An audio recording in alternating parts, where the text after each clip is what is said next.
Hi, I'm Crystal. And I'm Karin, and you're listening to the Rom-Com Detectives.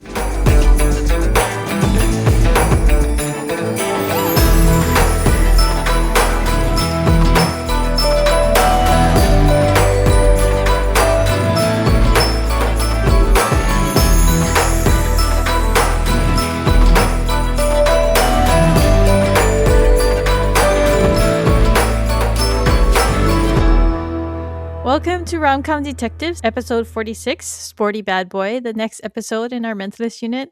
Today, Karin and I will be breaking down the 19th episode of the first season called A Dozen Red Roses.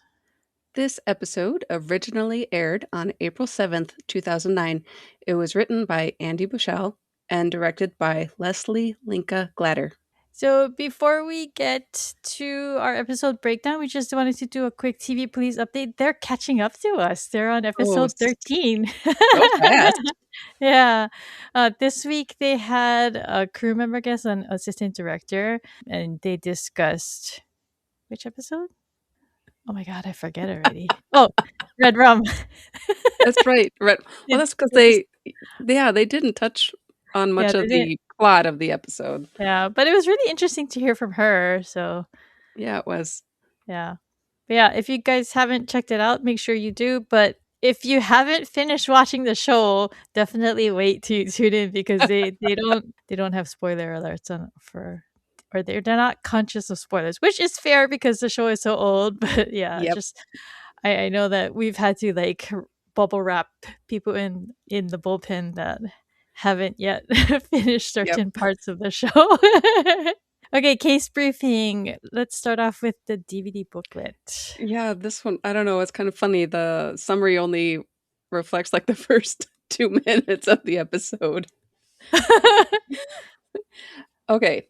In Hollywood, Patrick and the team come face to face with a faux Charlie Chaplin, a faux Marilyn, and a real murderer. So basically, this person watched the first 5 minutes and wrote Right. this. Yeah. Yep.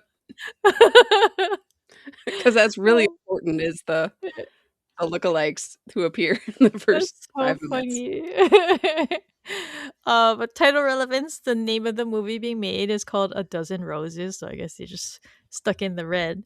Victim and cause of death, the victim was Felix Hansen. He died from gunshots to the chest. The CBI is involved because the top brass assigned CBI because the victim was rich and a former state rep. Okay, so we wrote down that the killer was Brandon Fulton. Yeah.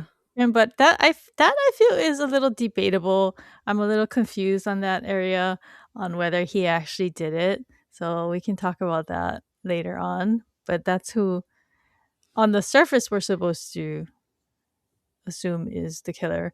And then motive, her husband Felix was about to back out of her movie, and her career was kind of like dying, so she needed that movie to be made. So Yes. So they say that Felicia seduced and lied to Brandon to get him to kill Felix. But yeah, it all is kind of what really happened here. yeah, because there's some doubt, and I'm gonna mention it later. But it's basically when Cho and Rigsby come to the station and they talk about it. But yeah, guest stars. There's Cameron Dye. He played Freddy. He's been a lot of on a guest star on a lot of procedural shows. There's Matt Winston. He played Mitch. He's got over 100 acting credits. He's been on things like Scrubs and Bones and Medium. There's Michael Trevino. He played Brandon, and he's been on Roswell, New Mexico. And he was on over, I think it was 143 episodes of Vampire Diaries. I don't know if that's the whole Wow. show. It kind of sounds like it's the whole show. He must have had a big role. I never watched that show, so I don't know. Then there's Marcus Giamatti. He was Gabe Fanning, the director. He's been on, more recently, he's been on Bosch Legacy. He's been on Judging Amy. But I had asked Karin earlier if she recognized him Mhm. because he does have this like, do I know this guy from something? And he's been in a lot of things, but I think the reason he looks familiar is because he's Paul Giamatti's brother, and he looks pretty similar to Yeah. him. So, Yeah, it so you, does. you look at him and you're like, huh. but you can't quite put your finger on it. So, but yeah, I think it's because they look alike. And then finally, there's Rebecca Rigg. She played Felicia Scott. She's been on E Street, and she has credits for 618 episodes of The Restless Years, which is a show in Australia. But she is Simon Baker's ex-wife, but they were married at the Mhm. time when they made this Oh, yeah. episode. So yeah, I didn't know this until like my third watch or something Oh, like that. wow. Yeah, or maybe my second, but I didn't know the first time, but I did notice some kind of like playful kind of vibe between them. And so I think even Yeah. without knowing, you can kind of sense it. Yeah, there's kinda some meta lines Yeah. of dialogue that Yeah, you're yeah, just yeah. kinda like, are they talking about the show or themselves? Yeah. Yeah, it's totally funny after you know, especially like when like he gets critical of her. I feel Yes. like that was like playful, like husband ribbing. Okay, Jane's skills in the episode. He does a couple of code readings. But he also uses the power of suggestion along with the cold readings, wants to gain evidence and wants to get past security on set. What part are you talking about? I'm The so, past security? it's actually, the agent. He's getting past the agent, but Oh, it's, tells him that he was bullied bullied, yeah. and he should not be a bully to them or something. All right, let's get right into the episode breakdown. So the CBI team heads to LA, specifically Hollywood, which I found really amusing since the show is actually filmed in LA. That must have been really amusing to them. But Riggsy questions why they're on the case, and like we said, they're on the case because the guy was rich and important. But he questions it because he says it looks like a mugging, and he says Hollywood homicide can handle it. And I want to bring this up later because I noticed something during one of the transition scenes, and Mhm. the specific mention of Hollywood homicide really amused me. But yeah, so he actually looks at the victim and he recognizes him and says that he's married to the actress Felicia Scott.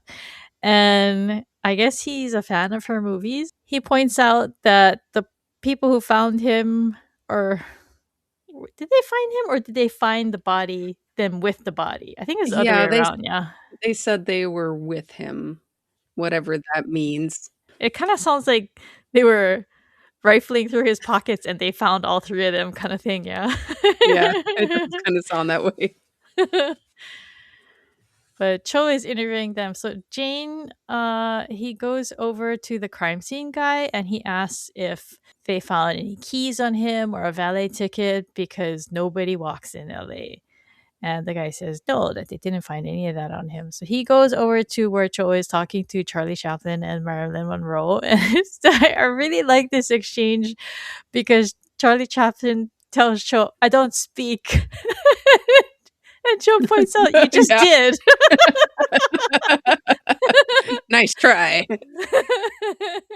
But I don't like. What did you make of Cho here? Because he just looks really thrown off by these impersonators, right? Like he's asking her, Yeah, "What do you do for why? work?" And she's like, "Duh," and he's like, "Huh?"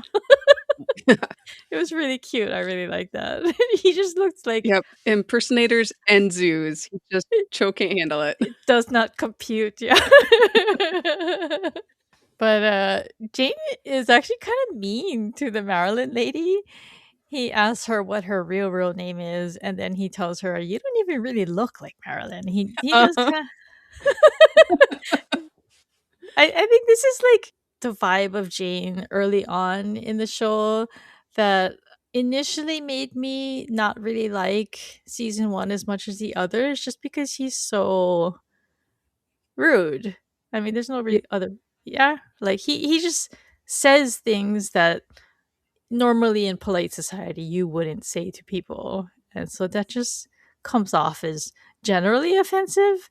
But I feel like this feeling kind of lessens once I get to know Jane later on, and then I come back and watch it, and I just feel like I excuse it a little more in rewatches, just because I'm like, oh, this is Jane. yeah, But I think in yeah, my first watch, I was just like, wow, this guy, the nerve. Because yeah, I mean, he says some pretty harsh things to Felicia later too. So, but I think that's because she's the killer, so he doesn't like her. But he basically does this to this Yolanda lady because he knows that they stole something from the guy. And so he finally gets her to admit that they stole the ticket, and the guy who's the Charlie Chaplin impersonator is hiding it in his hat. And what did you think about how he like plays? He kind of like plays with them, yeah. Like I'll hold him Yeah. off while you go run, because Yeah. he. Do you think they're gonna go chase them down? Because he tells Joe like, "What are you gonna arrest him for? You're gonna end up in the funny papers." Yeah, I don't know. It's hard to get a good grasp on why he's just, like, letting him go there, but, Cho's like, "I can arrest you for that." So Cho tells Lisbon that the ticket was for Musso and Frank. And I wanted to mention that this is a real restaurant. It's a famous restaurant in Hollywood. And I've always wanted to eat there because of Bosch. Because in Bosch, this is one of his favorite places to go eat. He Oh, goes and interesting. eats. Yeah, he goes and he eats there with Maddie all the time. It looks like a high end kind of place, but that's where Bosch goes for like, that's like his comfort food place. And I like that it was mentioned here. But yeah, so she sends Cho to go find out who he was having dinner with. And then at that point, Rigsby finds a bunch of pills and drugs in the trunk of the car. Where actually in the trunk was it? It was like a hidden compartment It looked under. like it may be in the spare In the, tire compartment. oh, okay, okay. Did you notice that Rigsby was touching all the drugs without gloves? Yes, and it's funny because in the script, the guy that Jane talked to was the CSI man. Yeah, yeah. So So they're right there. yeah, why didn't they borrow gloves or like call the guy over? Like he's the one who finds them. So it's not like they've already been Right. processed. He just reaches in and he just grabs it. He like, "Oh, I found drugs." It's like, makes me mad. What are you doing?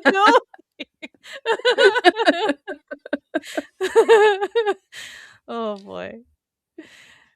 So Jane and Lisbon, I guess Cho and Rigsby went and they found out who he was having dinner with, and they like don't show that, but they go to a movie studio, and they go to talk to the guy that the victim was having dinner with, and it's this guy Gabriel Fanning, and he's really irritated, asking what the guy Felix did, and Jane's like, "Well, he died."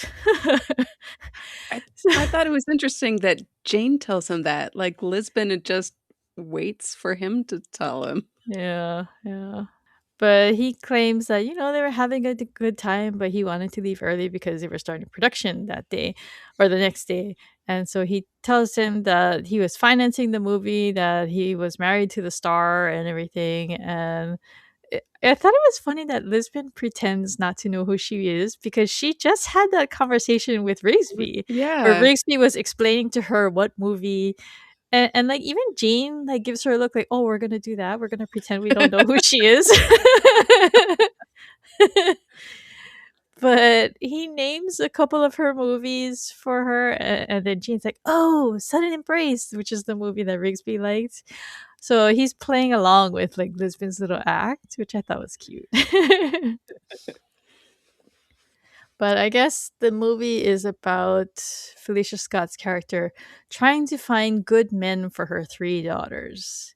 And he tells them that he loved Felix, he wasn't phony, and how they left together, and that he tells them that he doesn't own a gun. And then Lisbon asks Jane when they're leaving what he made of the conversation. And he's like, "Oh no, they definitely fought." Because I guess because he says, "Why would you only pay for half the dinner if he's financing your movie?" So she calls Van Pelt and has her look into Fanning's financials. She mentions that the last person that the victim called was a guy named Frederick Ross. And then when she brings up his photo, she recognizes. I like how they're in Hollywood and they can Ye recognize all these people all over the place. It's very amusing. But she's recognizes him from some beer commercial about a guy in a toga in an elevator, and Lisbon knows it.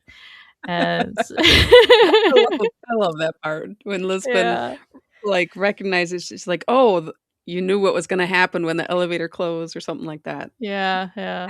And Jane just kinda looks at her, and she's just like, "Hold on, hold on." So, do you think it's because he doesn't know what the commercial is? I think I mean, he's hearing the line totally out of context, I think. Yeah, So yeah, he's like, "What are you guys talking about?" yeah.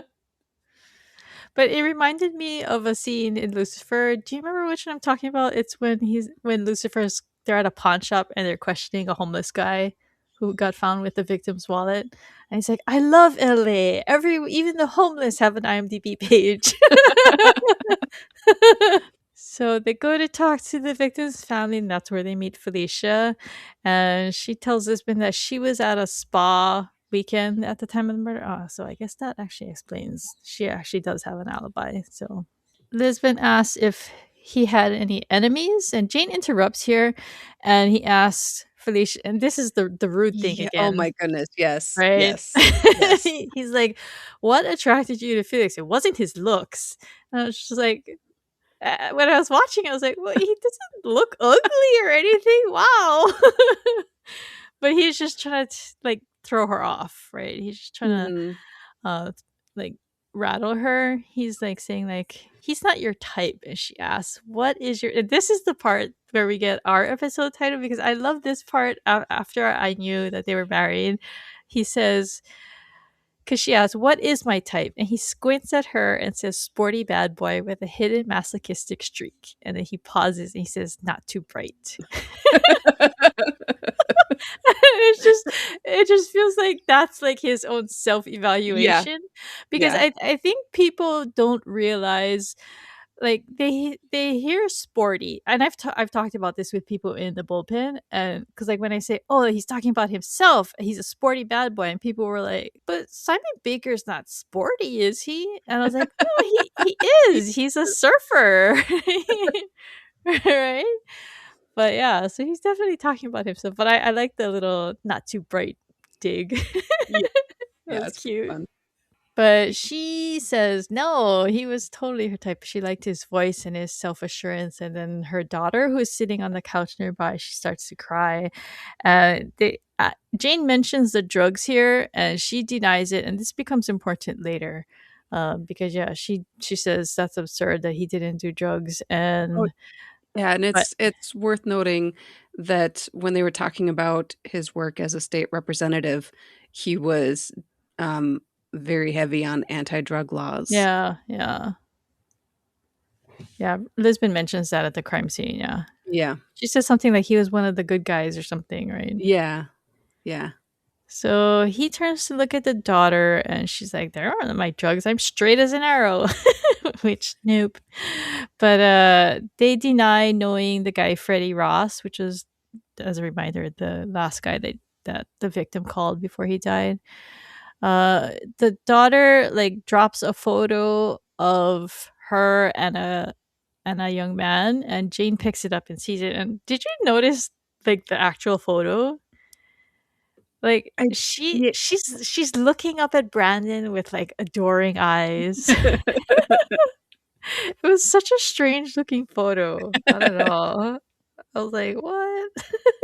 But she quickly hides the photo because she doesn't want her mom to see it. Yeah. But she tells Felicia that they're supposed to report to set for rehearsals because it's the first day of production. So I guess they're still expected to go to work. And Lisbon is kind of sympathetic with her. She's like, well, I think they'll understand if you didn't want to work.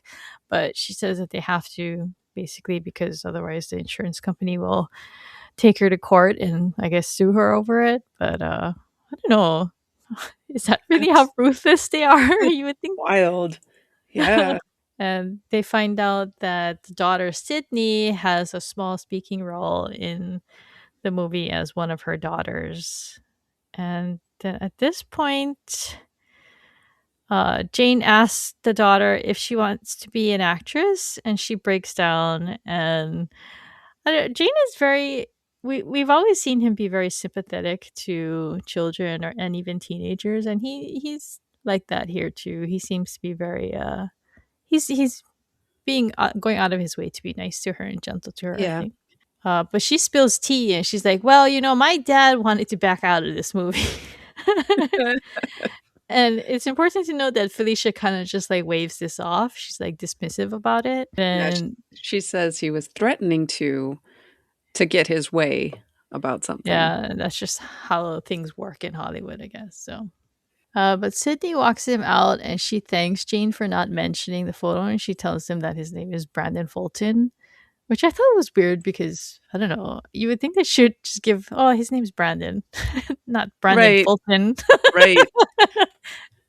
Like, here's your next lead. His name is Brandon Fulton.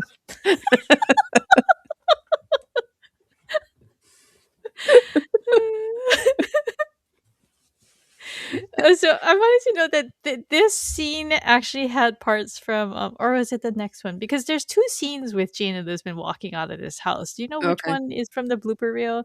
I don't. I was But I basically, Lisbon, Robin Tunney can't remember Brandon Fulton's name, right? And right. So she says Brendan Fraser. plot twist.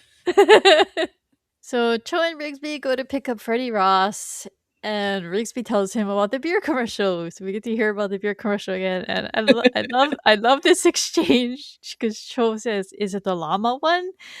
And Rigsby's like, "No, it was a toga one." And Cho's reaction is It's just like, stupid.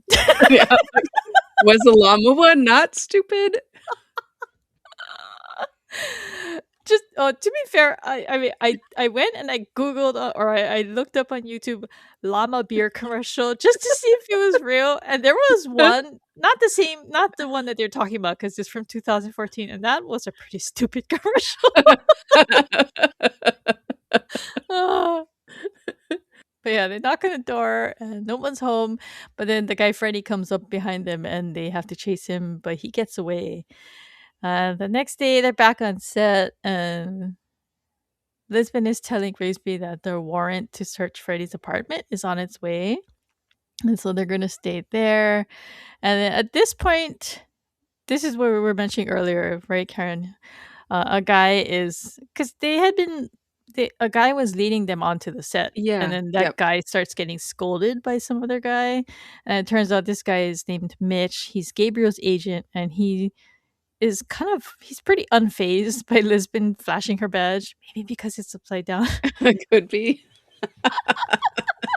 You're not a real cop. I'm just kidding. But yeah, so he's like gatekeeping them. He doesn't want them to go talk to Gabe. And so Jane does a reading here, and he like tries to smooth talk him, and he talks about, oh, you were bullied when you were a kid and now you're trying to make up for it, basically. And this actually, he actually hits it on the nose in this one, right? The guy Mitch Yeah. looks kind of like affected by it, and he lets them go. And so did you notice Jane's like, look at how big this thing is? Yeah, the it trailer. made Yeah. it made me wonder if like that was like the kind of trailer that Simon had, because he's the top guy, so he must have had a big trailer, right? You're right. Yeah, I wondered about that, or also as a with the carnival, if he was would be commenting on the size compared to what he had in the Hmm. carnival. Yeah. But yes, if you read it as Simon commenting on the size of his own trailer, that's pretty funny too. And I mean, you look at the inside, it's huge. The guy has like a Yeah, whole like living room and everything that he can sit yeah, very comfortably in. that's where all the money goes, right? Yeah, yeah. But inside, the guy Gabriel, he's pretty pissed that the guy Mitch actually let them in. So the poor guy was just doing his job, and Jane unraveled him and got his way. Well, yeah, Gabriel's, like, working on some drugs in there or something. Yeah, but he admits that he knew that the guy Felix was going to pull his money, and that would have halted production. And I gotta say, that is kind of harsh, like to do that, like to go to a fancy dinner the night before production's about to start and Yes. say, "Hey, dude, I'm gonna pull my money." Like, oh, Yeah, that's pretty bad. that's very big motive, I would say. Yeah, and I was actually kind of surprised that they didn't like focus a little bit more on Gabe because of that. Yeah, And I guess it's just where the investigation led. But yeah, and that his attitude here, he is, like, a completely different person. yeah, than He's before. yeah, very combative. Very aggressive. Yeah. It's the drugs. But yeah, so Mitch comes in to tell him that it's time to start shooting, and Lisbon's like, "Hey, we still need to arrest you for these narcotics." And Yeah, they found pills. he's like, "They're not my drugs. They're Mitch's drugs." And Mitch, like, he like takes the blame. And did you notice, like, Jane like shakes his head, like, "Oh, Yeah, dude." like What did he say? I thought we talked over your doormat issues. yes, yes. One quick therapy session with Dr. Jane is supposed to fix everything. There were a couple of lines from this scene that I really liked. Like when the direct like Jane, I guess, must have looked up Gabe's career because he says, Yeah. "Oh, you haven't had a feature film in quite a while." And the guy says, "I've come very close to having to take a TV gig." I love that. And then Lisbon actually arrests the guy Mitch, and Jane tells him that, "Oh, you should squeeze him because he knows things." And I like Yeah, that have Lisbon Joe says, squeeze him. I like that Lisbon says, "You're not gonna like being squeezed by Cho." I love it, love it. So next we go to a scene at the florist. They're shooting, and so Felicia's doing her scene, and Sydney is reading lines to her on the phone. Mhm. Um, and then in the middle of the scene, Sid just breaks character to scold Sydney, which I thought was kind of harsh because it's like everybody's watching and she stops and is just like, "Can you do this better?" But I mean, it must be like that on sets, Yeah. right? Well, People must be brutal. surprised the director wasn't saying anything. I mean, she would redo her lines. It was just to, have something to act off of, Yeah. but yeah, she was very But somber. Not he I mean doesn't like her, right? He really doesn't like Felicia. So I right. don't know. Maybe he just expected her to just be able to work with whatever she's given kind of thing. Yeah. He just doesn't give a crap about what what she needs to stay in character or do deliver her performance.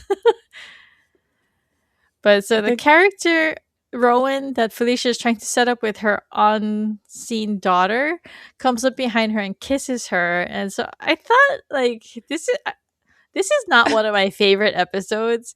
And I think no. it's because so much of the plot seems so convenient and just it's too perfectly lined up, and it just doesn't it makes it not feel quite authentic, I guess. Yeah, this like the scene they're shooting here, it's like, is this really the first scene you would film from this movie?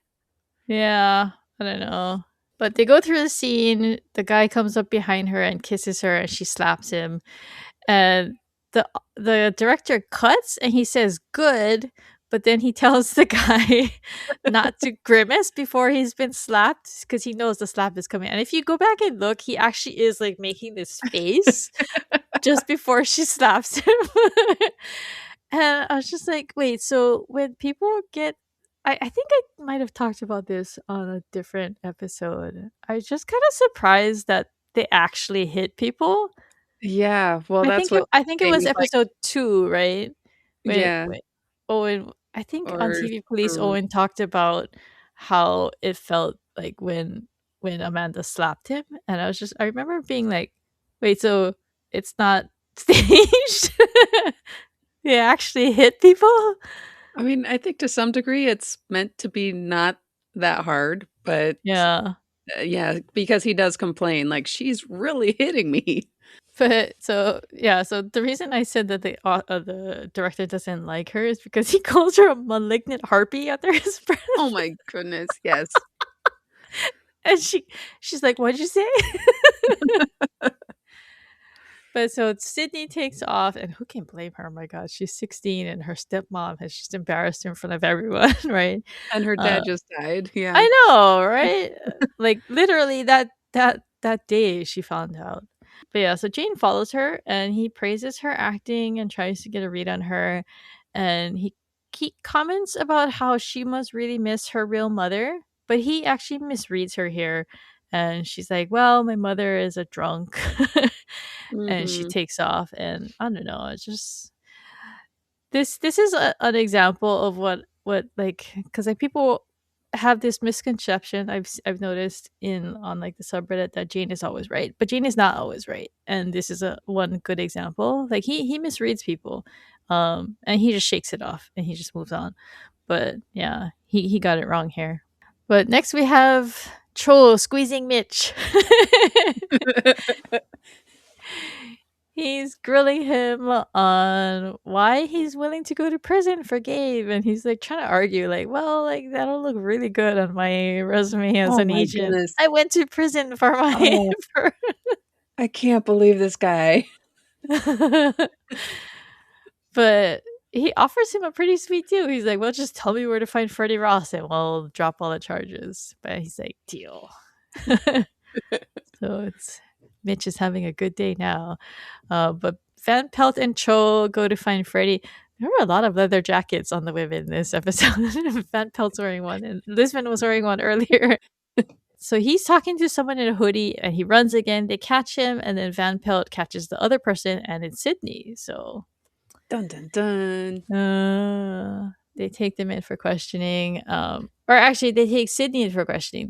They question Freddie at the party. Like everybody's gone, so I guess they told everybody to go home, and they're questioning him there. But he claims that the guy Felix called him to tell him to stay away from Sydney. And he when they're like, "Are you sleeping with her?" He's like, "What? No, she's like 10." Oh, This guy must not be around children. no. Why? I mean, I know drug dealers are not known to be upstanding people, but selling drugs to 10-year-olds, I really? know, like, why was he even talking to her if he thought she was 10? But he tells them that Brandon Fulton is the one who buys drugs from him. He says that that's how the guy Felix found him. He had the guy Brandon followed, and that's why he was hounding him to leave Sydney alone. So basically, the victim was trying to protect his daughter, right? Yeah. So next we go to Jane and Lisbon questioning Sydney, and Lisbon's trying to threaten her with juvie, and Sydney's just giving her attitude. And did you notice that like I said earlier, like Jane seems pretty sympathetic to Sydney, like he was very gentle with her when they were initially questioning them. He Mhm. praised her acting and tried to be nice to her on set, Mhm. and this interrogation, he's sitting right next to her. You know, so he's sitting on the same Yeah. side of the table as her kind of I feel like he did that to give her the unconscious like feeling that he's on her side. Yeah. You know what I mean? And maybe he thinks that she's more likely to talk if she feels like she's got someone. But it feels like Lisbon is also being very gentle with her Yeah, yeah. because what Sydney says something about, "You're the man, you figure it out," or something, and Lisbon looks at Jane kinda like they're sharing a joke, like, yeah, they're gonna be lenient because she's young and her dad just died. Do you feel like the slack that they were giving her was warranted though? Because they do end up suspecting her later. And They so Yeah, I just feel like they gave her a whole lot of leeway. You know what I yeah, mean? Like, especially early on when they didn't have much to go on. I So, feel like there's a lot of muddiness in this on all these relationships here. mm, 'Cause, yeah, she says that it was really her boyfriend who wanted the drugs, and yeah, all these relationships just get really mixed up. yeah. So there's an important little detail in this part because they push her for Brandon's location. And she says she doesn't know where he is and that they haven't even been speaking. And then they mention that he's been calling the house regularly. And she looks really confused. And that's important to note because Mhm.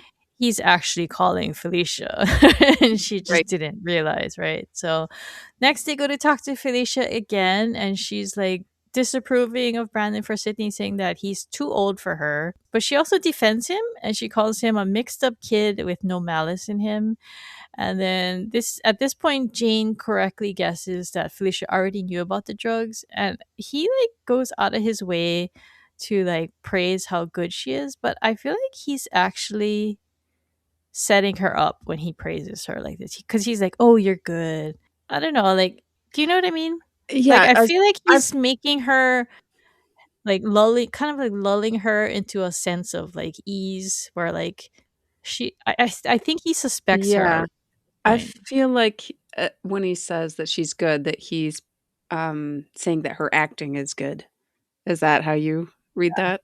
And I feel like he's saying that to kind of make her feel like, oh, he's convinced that Yeah, I'm doing a good job. I've fooled the police successfully, and I think he does that to kind of hope that she'll get comfortable and slip up, kind of thing. yeah. So Lisbeth asked if Sydney and Brandon were still seeing each other, and she says she kind of dodges it. She says, "Oh, what does Sydney say?" And she says, "No, she denies seeing him." She's like, "Well, I believe her then." And that's when Jane mentions here that he's been calling the house regularly, and she acts disappointed in Sydney. And this is where she's acting too, because she Mhm. knows that she's actually the one talking to Brandon. So she has to just kind of pin it on Sydney.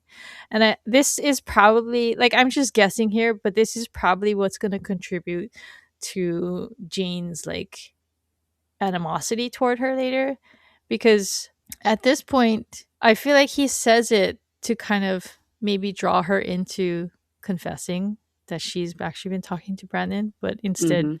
she blames it on the daughter, right? And so that's, I feel like that's something that Jane would take offense to. Yeah, Yeah. I agree. Especially since we've established that she's a stepmom. Yeah. Yeah.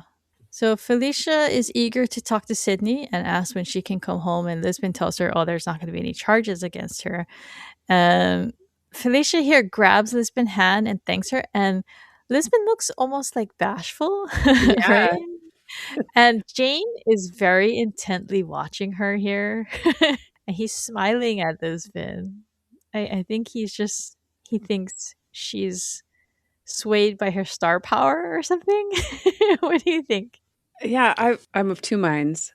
It's either because Felicia got her to blush and he's amused, or she did something really nice for Sydney by not He pressing likes charges, that. and he's impressed by that. Yeah. Or Or yeah, it endeared. could be both, right? Mhm.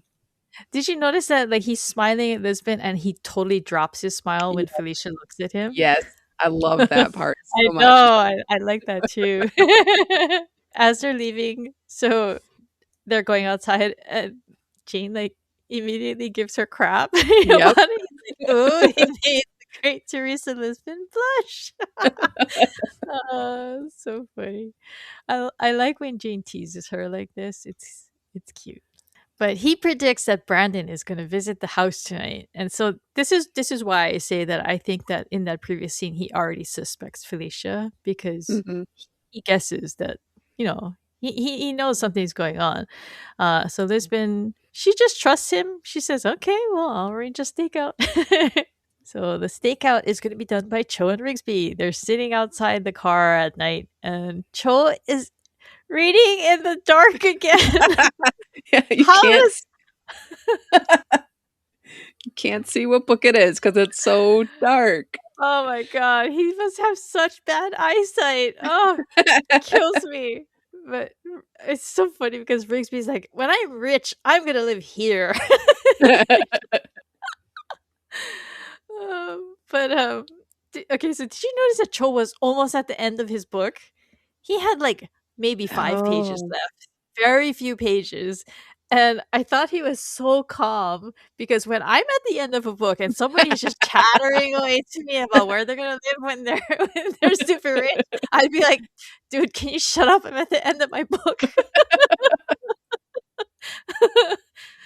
But I couldn't see what book he was reading. Could you? No, I tried. I tried to. It's too dark. How can Joe even see? I mean, there is, like, a street lamp there. Yeah, there Why would is. they park under a street lamp if they're canvassing the house, though? Okay, so I'm very critical of Cho here from personal experience, because I have super bad eyes because I used to read in the dark all the time when I was a kid, and that's the result. I have really bad eyes. It's not good. Not good for his eyes.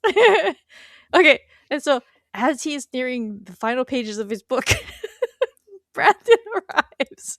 So did he get to finish?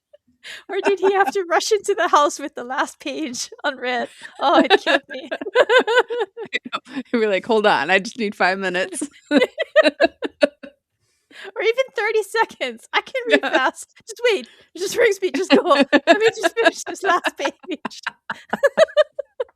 So they go into the house and they think that he has keys because he gets into the house really fast. And then they hear gunshots and Felicia's screaming for help and she's like, "Oh my god, is he dead?" And it was very fake. Yeah. But Cho calls for help and he actually survives. Which was kind of surprising because it looked like I didn't Cho say he shot him in the she shot him in the chest. Abdomen, I think, is in the script at Oh, least. okay, okay. So Sydney arrives and she's screaming because oh my god, there's like the guy that her boyfriend, he's been shot by her stepmom, and oh my god, I can't imagine what this poor girl is going Oh through. my goodness. Yeah. Right? Because My mom just shot my boyfriend. what I mean, and to jump ahead, okay, so let's go through it. Her dad is murdered. She's forced to go to work with her stepmom.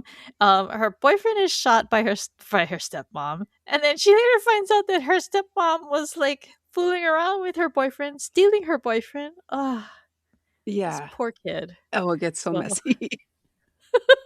the next day, Jane and Lisbon are talking to Felicia at a fitting, and she assures her that there's going to be no charges against her because, I mean, I guess because self defense Self-defense. in her own Yeah. home.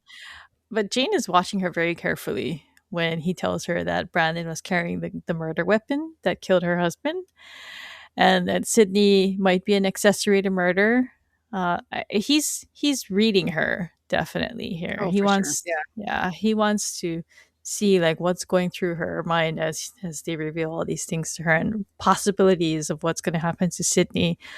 Um, so Cho and Rigsby question Brandon, and he tells them that he was visiting his girlfriend.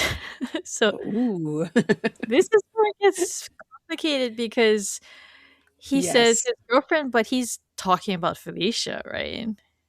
I don't even know anymore. This is so complicated. I'm trying to think of all the timeline implications But like, of who visits his girlfriend with a gun in his hand? yeah, yeah, yeah. Yes. Yes, that Oh, what was he really doing? Why was he carrying I the don't. gun? Because yeah, It they show him with the gun in his hand when yeah, he's walking down the yeah. hallway. It's in his hand. We see it. But he denies killing Felix, and this this conversation is important because they're pressure. Cho is squeezing him, telling him that they're charging him with Felix's murder, and this is where Brandon tells him that Felix is a sadist. Saddest.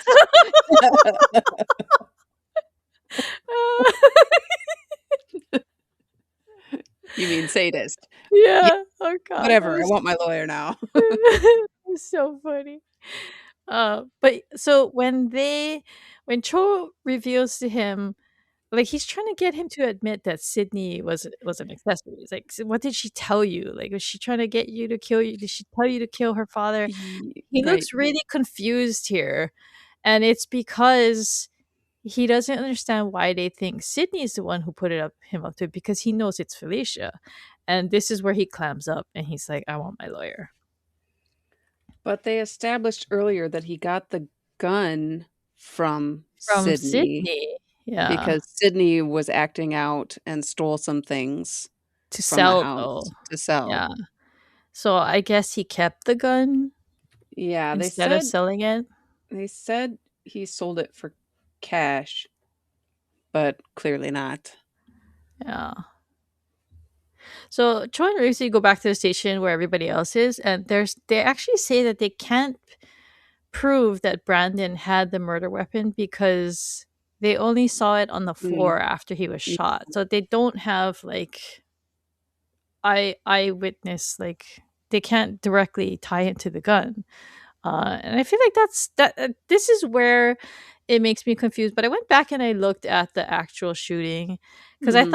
I thought they were trying to say that she shot Brandon and then threw the murder weapon towards him, like to be next to him.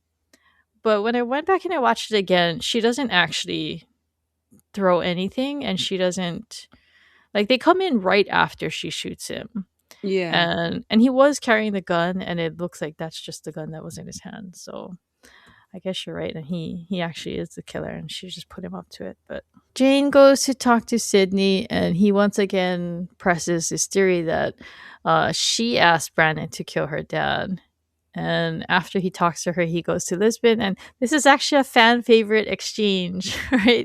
Yes. Oh, In yes. the in the station room, because Lisbon's making coffee and he just walks up to her and they just exchange looks back and forth, and everybody loves this scene. It's a really good early just been flirty scene.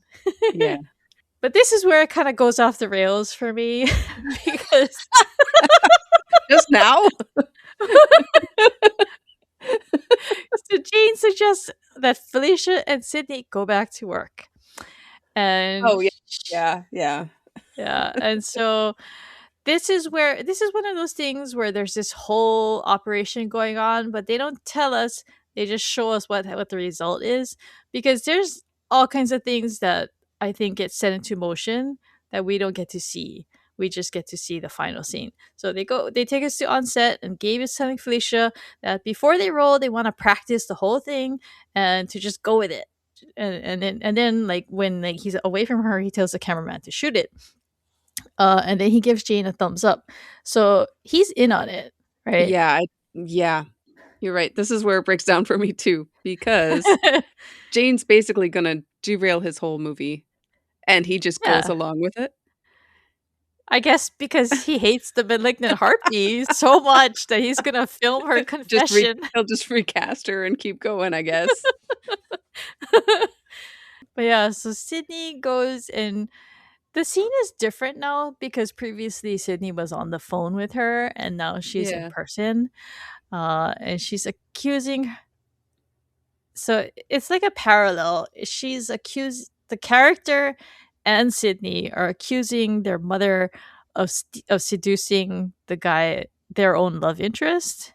And Yeah. so it kind of bleeds from like the movie scene into the real scene, and like Sydney like ends up confronting her about Brandon, and everyone is staring at them Uh-huh. quietly. So Uh-huh. I I mean, I get the impression that they're all in on it, right? Or just know that this is off script and that they're watching real drama and I guess. it's better than the movie script was, I guess. so Like it was just very irregular, very early Patrick Jeans like setup kind of thing, that yeah. they're like filming a confession, like they're filming basically an interrogation. They're squeezing her and they're filming it on a movie set. It's like so out there. Yes, and also, I mean, the director basically allows Jane to To go up and direct give her. her director notes. Well, yeah, it's hard to believe all of it. It's yeah, it's very comical, and it's very what's the word for it? It's over the top. It was a little too much for, because normally I really like the whole inside joke, we're on a set kind of thing. Mhm. I normally like the whole when they incorporate a behind an actual set into the actual episode. But Yeah. yeah, I just this one just not I wasn't really into it. But basically they Jane interrupts and he mockingly directs her. He lays out how she did it, how she was the one to tell Brandon that the victim Felix was abusing her and that he needed to be killed. He harshly critiques her acting, and we almost were able to add Felicia Scott to like the Jane slap slash punch list, but he dodged her. Yeah, he He's catches had that one. he presses her to tell the truth and make it real. And so, oh, it was, I like this, though. He says, little afternoon soap in there, which, which is definitely a joke since she's a soap actress. Uh-huh, and Simon also was a Yeah, soap yeah, actor. on the same show as her. Yep, back in the day. So presumably they arrest her because we go to a flashback, but when we get back to the present, she's in the interrogation room. And actually, was she at the CBI? I think so. Or they had a remote.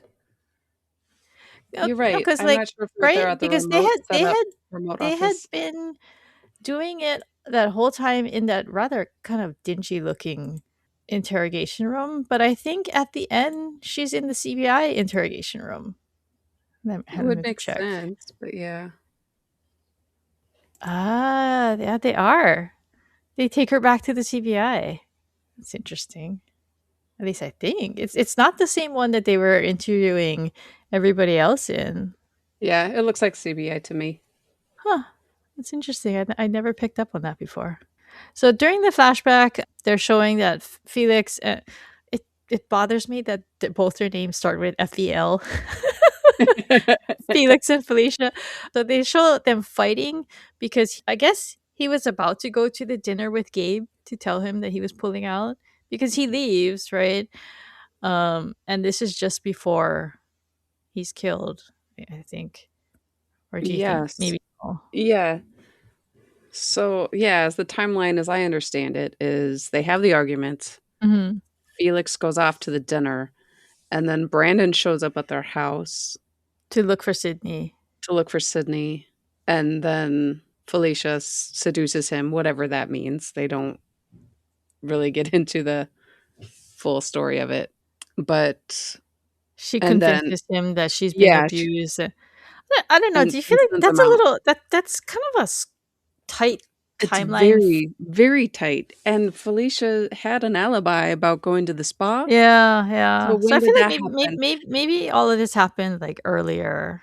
And when Brandon showed up very casually looking for Sydney in the flashback, I was like, they hadn't been hanging out because the parents didn't want him around. So Mm. this part of it just really breaks down for me. Like, Yeah, like why she didn't really I guess maybe she was already upset about her movie being canceled, but yeah, I feel like she had already voiced like that Sydney wasn't allowed to see him. So yeah, to have him just show up at the house. yeah. And be like, hey, is And there's Sydney the home? fact that he had a key. So I Yeah. got the impression that they meant by that that she was actively seeing this guy Brandon, and that it got to the point where she gave him a house key so he could come in. Oh, yeah. I don't know. That part I wasn't like it with the flashback, it felt like it was all very new and sudden, but it would make sense for it to be an ongoing Yeah, thing to be able. I think that's what it is. That a lot of time went on in this relationship with Brandon, and it's just that the way that they cut it, it kind of looks like it might have just happened in like that one night, but it's not actually the case. I feel like it makes more sense if they had a longer relationship. Because how are you going to convince a guy to kill somebody E in one night, and right? That one doesn't. night. Yeah, no. But it's got voiceover to these flashbacks, and what she's saying is not matching up to what's happening from what we're watching. Yeah, Right? Because right. she's saying he forced himself on me, but we instead we see her like patting the couch, like, "Oh, come sit by me." Yeah, and whispering in his ear. Yes. Yeah. So I guess yeah. See, so that's what confused me. I thought that she actually killed her husband and framed Brandon for it, but I guess what it is that, like what you said, is that he killed Felix, and he was talked into it by her, convinced that he was abusing Felicia, so he was defending her. But Yeah, it's just messy. It's really yeah, messy yeah, because he swore up and down that he didn't kill Felix earlier. yeah, yeah. So I guess he was just lying. Somebody is. Everybody is. I like this I didn't really like the episode, but I really like this last like 30 seconds of the Yes. episode. Oh, Is yes. really good because it's very good, like Patrick Jane building. So she is bemoaning the fact that Felix didn't respect her needs. She calls him Patrick, which I thought was interesting. She Yeah. asks him she asked him for a favor, and she's very I felt like she was actually sincere here when she says, "Tell Sydney that I'm sorry that she wasn't the stepmother that she should have been." And then I actually wrote it down because I really liked what she had to say. She says, "I hope and pray that she doesn't become bitter. Hope that she finds happiness, because happiness is so hard to find. Once you find it, you better hang on tight or you will lose it." And this really affects Jane. He looks very sad here. Yes. Sad. He looks very sad and haunted, and he tells her that's true, and you know that he's thinking about his own happiness that he Mhm. had and that he took for granted and that he lost. Yeah, it's so So good. good. Okay. Before that, and that's the end of the episode. Okay, cold reading. At what point does Jane crack the case? Yeah, and I think we've already covered it pretty well, but Yeah, there are differing responses to the fact that Brandon had been calling the house, and yeah, Jane believes the daughter, and then makes him suspect the mother when yeah. when she turns it back around on Sydney. Hot reading. So, like I said, I looked up beer commercials. I could not find this Toga beer commercial, so it's made. I'm convinced it's made up. And every like Google result that I got was just a quote from this episode. That would have been so funny though if it was I based on a real know. commercial. Well, because I mean, they've made pop culture references that are actually True, real yeah. in in the show. So I thought maybe it was possible. And plus, like around this time, I had two really young kids, and I wasn't watching hardly any TV. So I thought I Sure. probably just missed it. Oh, okay. And so this is what I was talking about earlier when I like the mention of Hollywood Homicide, because I think so there's this transitional scene where they show where they want to show that the team is working out of Yeah, a Hollywood police yeah. station, and I think it's the same building that they use later on for the exterior of the Hollywood station on Bosch, because it's this very distinctive brick building, and yeah, I gotta go compare it to actual screenshots from Bosch, but I think that's the same outside location, and I like it because that's who Bosch works for. He works for Hollywood Homicide. Nice. And it's also funny because when we interviewed Owen, we pointed out that he was the last bad guy that Bosch caught. Yep. I was able to find an interview, at the Paley Fest 2009 question and answer. They had the whole cast of The Mentalist up there, and someone asked Simon about, Rebecca being in this episode, if it was the part was written for her, and he said it wasn't, but they were discussing casting choices for an upcoming episode, and when Simon learned about this role, he suggested his wife for the part. He's like, "She would be great at this. She'd love it." And then he snuck the script home for her to read and hoped it would all work out because she's like, if she was interested and then didn't get it, that would probably not be a happy home. That's actually really cute. Yeah. There was not a lot of, like, to speak of as far as deleted scenes, but there were a couple moments that I thought were interesting. In the script, when Rigsby is remembering who Felicia Scott is at the beginning, he calls her a hot actress. Hot. And later in the episode, Jane does ask this question: "Why do women love bad boys so much?" And he asks this of Sydney, and Lisbon's in the Yeah. room. In the script, he wonders if it's some secret longing for emotional pain, and Lisbon just gives him a deadpan look. Oh, I would have loved to see that. All right, let's get to our very, very long rewatch checklist. It boggles my mind. Me and Yosha have like one. We watch how much Beckett's hair changes from episode to episode. That's all we got. Meanwhile, we're on like one, two, three. Oh my god, we have so many. Just been moments. Take it away, Karen. Yeah, so I just wrote down the two. We kind of already mentioned them as we came across them, but the way Jane smiles at Lisbon when she's blushing at Felicia Scott, and then changes his expression when they look at him. And the also I called it the "What are you thinking" scene when Mm, Lisbon's getting coffee. I checked the timestamp. There is like 15 seconds where they exchange meaningful looks before they start talking. And it's not in the script at all. I love it. So no recurring locations that I can remember. Punch list, like I said, it was a near miss. We almost could have added Felicia Scott to this. She tries for it, He and does. she's had practice slapping Rowan, so not enough to get Patrick Jane though. Okay, suit watch. So I suspect that Jane is wearing the same suit on two different days. Probably, I'm guessing because they're traveling. Maybe he didn't carry as many Mhm. outfits. Sure. But there's a light gray jacket, dark gray vest with a light blue shirt. Then there's a matching dark gray suit, which is what he wears for like most of the episode. And then he has two different shirts that he wears. He has a light blue shirt with tiny white stripes, and then he has a different light blue shirt with tiny white stripes, but they're further spaced apart.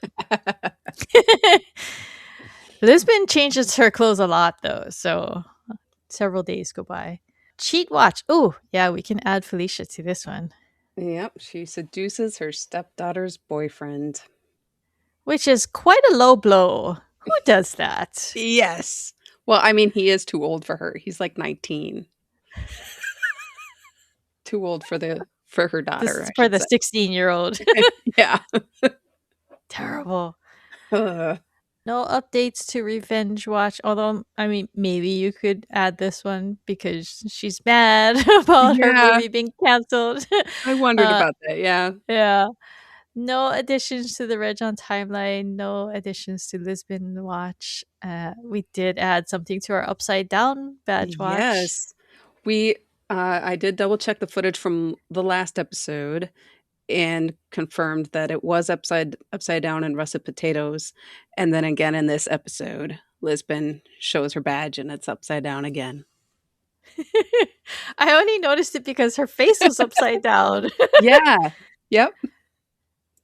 Yeah, that's why I made a little note. If you see the badge on the right when she's Mhm. showing it, that It's means upside it's down. upside down. Did they ever address this in interviews? I don't think so, not that I know of. That's so funny. Um, I had joked about adding two more watches during one of our TV police parties, but now I don't remember what I said. What did I say we should add? Was it Cho's brown suits? Because they talk about Cho's Tim Oh, talks do about they? Cho's brown Yeah. suits all the time. He wore two different brown suits this episode, by the way, since I do Jane's suit watch. I did like a Cho suit watch too. He wears like a pinstripe, a dark brown pinstripe, and then later on he wears like a more like lighter brown suit. But yeah, he's really rocking the brown.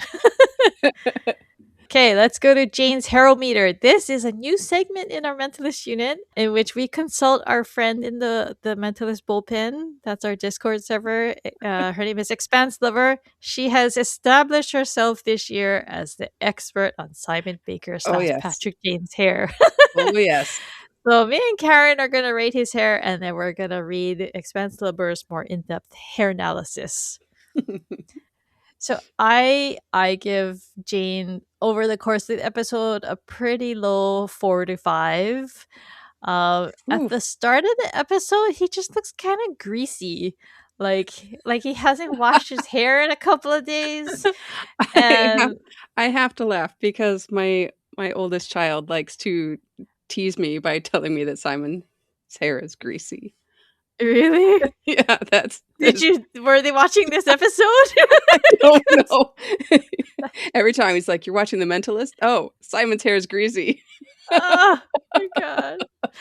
His hair does improve very nicely in the later seasons. Like I think in like right when like season 2 starts, it's very styled. But yeah, he just I don't know, he just looks unwashed for some reason. Oh, so funny. It's not his best hair for me. Karen gave him a pretty high rating though. I did, just at the beginning. In one of the opening scenes, I looked at it and I was like, "Oh, that's really nice." So I gave it an 8. But by the end of the episode, it's looking really shaggy and drab, and so I dropped it down to a 6. But yeah, I've always been a little generous with these things, so I don't disagree with you. All right, so let's read Expanse Lovers. Oh, and actually, we need to add some context here. So, was it a couple months ago? Liv Bin, who was a previous consultant on Rom-Com Detective, she came up with this idea. It was like a joke. She was like, "We should make someone Pike of the Week," and this refers to Marcus Pike, from season 6. But it became a thing, and now it's this Oh, yes. weekly joke where every Sunday I'd randomly draw because we have like a leaderboard for people who chat the most. So we have like a top 50. So I will go to random.org, I'll pull a number, and somebody is blessed with being Marcus Pike Oh, of the Week. And such a blessing. Karen just finished her weekly reign last week as Oh, Pike it of the was Week. painful, painful. Your People are name was Jean. People changed. Okay, so to some more background. When it first started, we were just joking about it, like, "Ha ha, you're Pike of the Week" kind of thing. But then one of our members, Scratch, he was he was dubbed Pike of the Week, and he went all out. He Oh, it was changed. amazing. He, he changed his profile picture to Pike. He changed his name to Marcus, and then he just role played him the whole week. He got coffee with Marcus's name on it in real life and sent pictures to the bullpen. We were like, "What the heck is going on?" It was amazing. And we were just all scared because none of us like Marcus Pike. And he was just embodying him so well. Yes. He never broke character. And then when the week was over and it was given the mantle was given to someone else, he just posted this gif of like some raccoon coming out of a dumpster. Yes. like Oh, it like was so like good. like he's been set free from prison of Marcus Pike. Oh my god, it was so funny. But ever since then, every Pike of the Week has been role playing it, and it's this hilarious joke, and this week Expanse Lover is Pike of the Week. Uh-huh. and and because she's such a fan of Simon Baker's hair, we were like, "Oh my god, what is she gonna do?" She has embraced it very, very nicely. And so I was thinking, "Oh, like what is she gonna do? Is she gonna continue her role playing and like not give Simon a good hair rating this week?" And I was like, "Nah, she doesn't need to like go like over the top like she usually Right. does." But it just so happens that this is okay. Let's read it with all that context. Let's read it. Simon's hair in this episode is uncharacteristically unattractive. So is this Expanse Lover or is this Pike? Expanse, are You you decide. okay? Are you still in there? Missing is the golden color we have seen so far this season. Instead, it's as if he used some bad hair products, leaving his hair looking almost greasy. Perhaps he lost track of time obsessing over Red John and didn't wash his hair for more than a few days. Also missing are his usual curls, wrapping around his ears, grazing his collar, swirling slightly out of control, and sometimes one or two tumbling over his forehead. In this episode, the curls look like they have been straightened and pulled into short spikes. Not a good look for Simon. He can't look bad, mind you. There are a few scenes where he looks good anyway, but overall, I give it a 5.5, slightly better than average. Let's hope for a better look next episode. Okay, I made it through. I wasn't Woo! sure I'd be able to get through it without dying. Uh, This is especially amusing to me because last week when I was Pike of the Week, I broke character to defend Simon's hair It when was a bridge too far for you. because Expanse posted a look and gave it a 5.5 and I disagreed and I was like, Pike mode off. I'm defending Simon's hair now. And like everybody was giving me like the sob emoji. Like, how could you break character for this to defend Simon's hair? And then here's the 5.5 from she changed her name, but by the Karen, I loved your name change. Oh, thank you. Karen is usually Nitro 9, and she changed her name to Pico 9. Yep. Expanse Lover has changed her name to Teresa Pike Lover. Ah, too much fun. Ah, favorite lines. I'm actually gonna go with Cho's stupid about the beer commercial. I just loved his delivery on that. It was amazing. I put down Lisbon's "You're not going to like getting squeezed by Cho." For the Cho Zinger of the week, I went with the Rigsby and Cho conversation The where stakeout. yeah, the stakeout where Rigsby says one day he'll live here when he's super rich and you can't beat the sound of the ocean. And Cho says they've got gadgets that'll do that for you cheaper in the event you don't become super rich. And Rigsby's just like, nope, I'm gonna be rich. And Cho's thinking, stupid.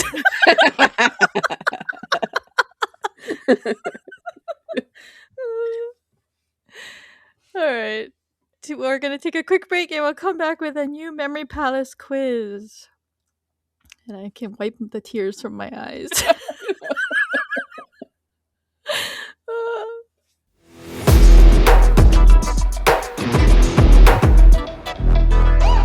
Okay, we're back and we have a new Memory Palace quiz for you this week. The way this works is I'm going to ask Karin 6 questions. I gotta stop saying 5 questions plus a bonus question. 6 questions, and they're not of increasing difficulty because I suck at rating, grading them. But yeah, you'll have 5 seconds to come up with the answer. Question 1: what caliber bullet killed Felix?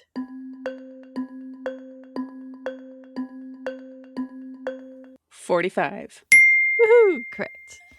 Okay. Which one of these Felicia Scott movies does Rigsby say he loves? Love Times 2, Baby You're Mine, or Sudden Embrace?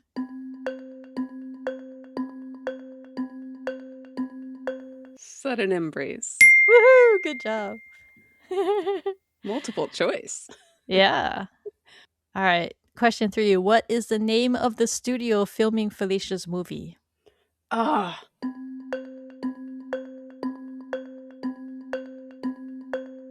I don't have that one.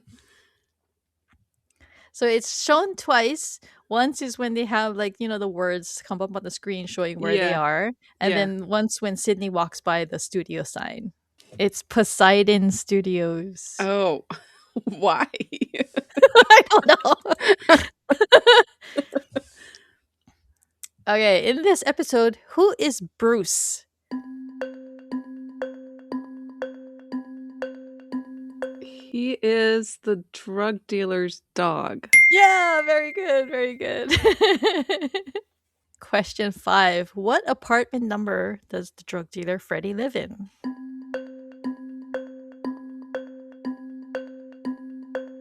23. Oh, you thought you knew I was going to ask that, yeah.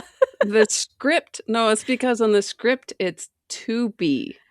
And so I paid more attention to it when I was watching it because it didn't match. Okay. Question 6. What color were the flowers Felicia was holding during her florist scene with Sydney?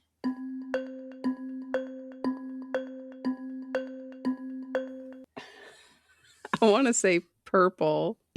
They're red. No, of course they're red. They're not roses, though. Oh. I actually don't know what they are. I mean, I thought maybe they were carnations, but they look too big because I grew up in the florist industry, so I kind of like pay attention to this kind of thing. But I Yeah, didn't yeah. recognize them, so I was a little embarrassed. All right. Any last thoughts? We actually had a lot more to talk about than I thought we would. I just love it that even in the episodes that, we don't find as good, we Yeah. still have these really memorable fan beloved scenes, like Mhm. the looks that Jane and Lisbon are sharing Yeah. and stuff like that. It's just there's always something that redeems an episode. And like I said, like the redemption of the episode for me comes at the very end. Yeah, In yeah, the last 30 seconds. That scene with Jane and the emotion on his face. yeah. I love it. Anytime there's like this kind of like Patrick Jane character building, I'm all for it. Yeah. If you are enjoying Rom-Com Detectives, please consider taking a minute to leave us a rating or review on Apple Podcasts or Spotify. If you're on Spotify, Reddit, or YouTube, leave us a comment answering our question of the week by telling us whether you think Cho finished his book before Brandon arrived at the house. If you'd like to join additional conversations about The Mentalist, you can visit the Mentalist subreddit at reddit.com/r/the Mentalist, and you can join the Mentalist Bullpen Discord server linked in the sidebar. And if you chat enough, you might be able to be Pike of the Week someday. Big goals. To contact me and Karin, email us at host@romcomdetectives.com. You can follow us on Instagram, Blue Sky, or Threads at romcomdetectives. If you'd like to ask us a question or tell us your own thoughts about one of our episodes, you can leave us a voicemail or text message at 1-650-733-XOXO or 9696. This episode of Rom-Com Detectives was recorded on December 17th, 2025. Rom-Com Detectives Mentalist Unit is co-hosted by Krista Watanabe and Karin Lubbers and is produced by Pico's House. Thanks for listening, everyone. We'll catch you guys next time for our breakdown of episode 20, Red Sauce. Woohoo. Bye, everybody. Merry Christmas!